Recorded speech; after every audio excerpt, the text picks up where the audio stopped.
محمد ہمارے. مزید نئے بیانات سننے کے لیے چینل راہ ہدایت بیان کو ضرور سبسکرائب کریں.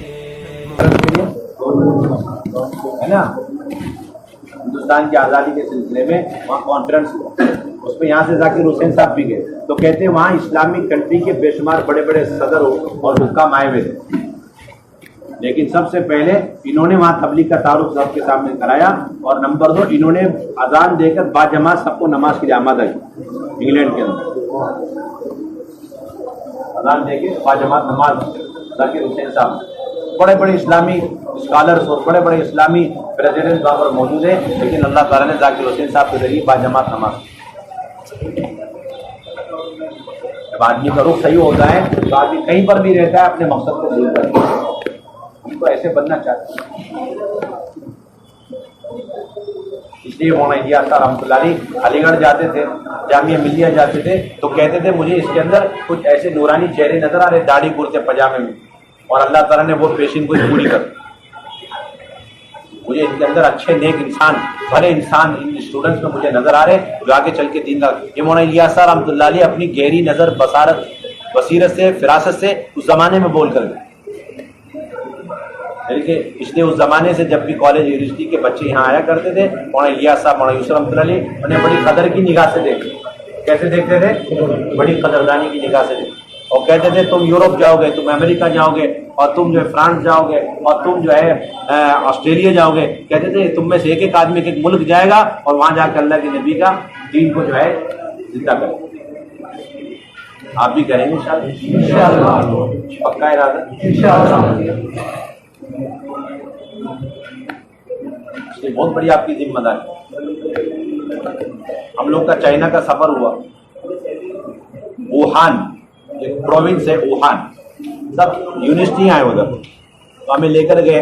رات کا وقت تھا، تو ہمیں بتایا کہ یہاں پر کچھ انڈیا، پاکستان، بنگلہ دیش کے لوگ پڑھتے ہیں، ہم آپ کی ملاقات. جب ہم گئے تو بالکل ایسا لگ رہا جیسے کلب بنا لگ رہا تھا. آپ خود ہی برقع پہن لو اور آنکھیں نیچی کرو پھر اندر گئے.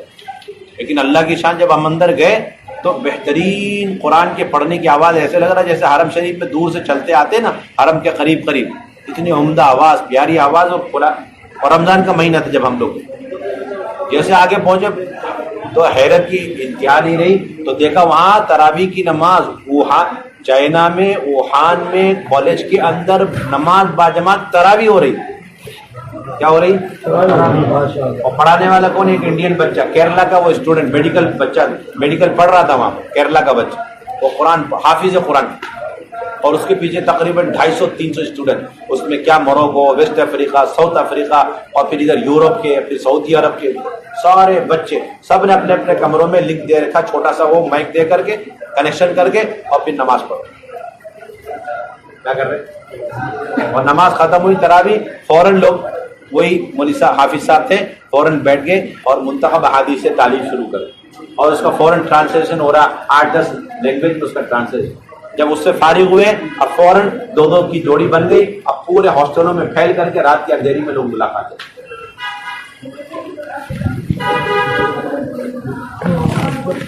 سمجھ میں آ رہا ہے کیا نہیں کر سکتا ہے کہ اسٹوڈنٹ ایک طالب علم آپ اندازہ لگے.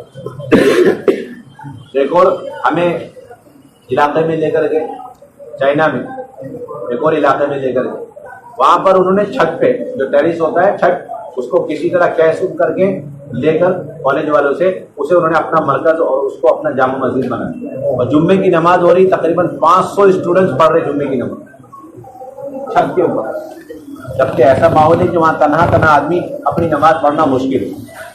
ایک اور کالج میں گئے، ایک اور کالج میں، وہاں پر رمضان میں باقاعدہ اجتماعی طور پر افطاری اور سحری کا نظم. کس کا انتظام ہے؟ 150-200 لوگ سحری اور افطاری کر. لمبا سا چوڑا راستہ ہے، ادھر بھی کمرے ہیں، ادھر بھی کمرے، بیچ میں اسی پہ دسترخوان. کہتے کہ بے شمار لڑکیاں جو پڑھتی ہیں آ کر کے وہ بھی روزہ رکھنے لگی، وہ بھی پردے میں آ گئی. اور یہ لوگ تراویح پڑھتے ہیں اسی لمبے سائز میں سب بنا کر. تو لڑکیاں بھی اپنے اپنے کمرے کے اندر سے اسی نماز میں شریک ہوتے ہیں. بے شمار لڑکیاں توبہ اللہ استغفار پردے میں آ گئی، نیک بن گئی، اچھی بچیاں بن گئی. بہت سارے عرب نوجوان آئے وہاں پڑھنے کے لیے، اپنا پورا عرب کلچر چھوڑ دیا، لیکن اس تبلیغی محنت کی برکت سے